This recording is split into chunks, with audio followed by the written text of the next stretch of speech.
Alwal division లో corporator శాంతి శ్రీనివాస్ రెడ్డి పలు అభివృద్ధి పనులకు శంకుస్థాపన చేశారు. ఈ సందర్భంగా ఎగ్జిక్యూటివ్ కాలనీలో 22 లక్షల వ్యయంతో త్రాగునీటి పైప్ లైన్ పనులకు శంకుస్థాపన చేశామని అన్నారు.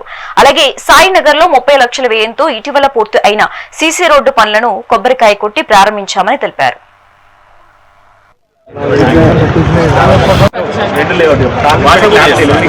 చూసుకొని మీరు ప్రిపేర్ చేస్తే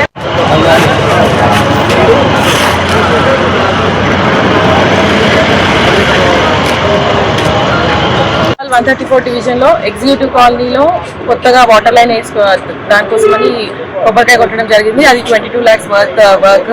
మరియు సాయినగర్ కాలనీలో సీసీ రోడ్ ఇనాగ్రేషన్ చేసుకోవడం జరిగింది. ఇది 30 lakhs వర్క్ రోడ్.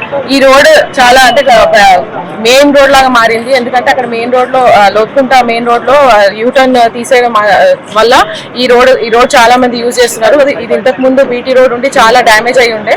సో చాలా రోజుల నుంచి ఇది పెండింగ్ ఉండే. ఇప్పుడు ఇది సీసీ రోడ్ గా మేము ప్రపోజల్ పెట్టి కంప్లీట్ చేయడం జరిగింది. దీనివల్ల కాలనీ వాళ్ళందరూ కూడా చాలా ఉపయోగపడుతుంది ఈ సీసీ రోడ్. ఇంకా కొన్ని ఇనాగ్రేషన్స్ పెండింగ్ ఉన్నాయి. అవన్నీ కూడా మేము త్వరలో పూర్తి చేసుకొని కాలనీ వాళ్ళందరూ కూడా అందుబాటులో తీసుకోవడం జరుగుతుంది.